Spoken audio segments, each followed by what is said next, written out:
Shruti, thank you. You are staying with us. We now move west, where a dramatic turning point in one of the world's longest-running insurgencies, Kurdish forces have begun destroying their weapons in Iraq, signalling a formal end to their decades-long armed struggle against the Turkish state.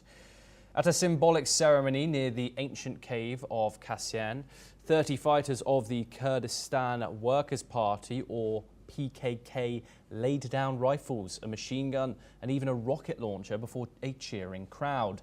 Speaking exclusively to the AFP news agency, the group's top female commander, Beze Hosat, said the PKK now wants to return to Turkey and join mainstream politics, but warned that the process hinges on one condition: the release of the group's jailed founder, Abdullah Öcalan. Let's listen in to the comments made by the co-president of the PKK. Bize demokratik siyaset hakkı tanıması gerekiyor.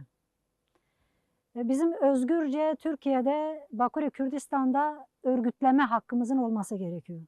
Yani biz özgürce Bakü Kürdistan'da, Türkiye'de hem demokratik siyaset yapabilmeliyiz, hem de siyaset yapabilmemiz için, özgürce örgütlenebilmemiz için demokratik entegrasyonu Türkiye ile sağlayabilmemiz için o zaman bizim özgürce Türkiye'ye gidip kendi öz kimliğimizle özgür bir biçimde demokratik siyaseti yürütmemiz, demokratik örgütlenme çalışmalarını geliştirmemiz gerekiyor ve bu konuda da yasaların çıkması lazım. We're once again joined by Shruti Dasgupta to discuss this further. Shruti, how credible is the claim that the PKK organisation want to transition into mainstream Turkish politics? And also, if you could give a little bit of background information of who this group is, what their objectives are. So the Kurdish PKK is the Kurdish Workers' Party. They are a group of Kurdish militants who have been fighting for recognition. The Kurdish people, since the fall of the Ottoman Empire, have been the largest group of landless people. The Kurds are settled along, if I talk of current day borders, they are settled largely in Turkey, Iran, Iraq, Syria, and I think a little parts of Azerbaijan as well.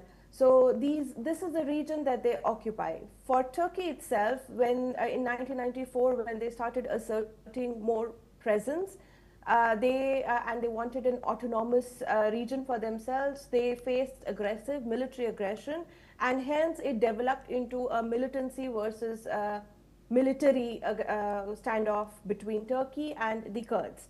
So right now what we are seeing is that Erdogan himself has appreciated this particular move by they're called PKK, although it translates into English as Kurdish Workers' Party.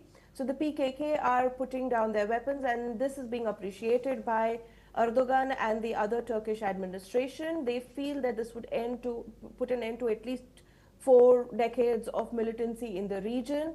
And in return, what the Kurdish people want, one of their basic demands has been the release of one of their leaders called Abdullah Öcalan or something like that. Yes. I'm getting his name wrong, probably. He's Öcalan. called Apo in or meaning uncle in Kurdish, and his release is what has been their primary goal for the last few years, and this continues to be one of their demands after they've laid down their arms. The Kurdish are 1/5 of the Turkish population. They want to be able to be heard in the Kurdish politics as well.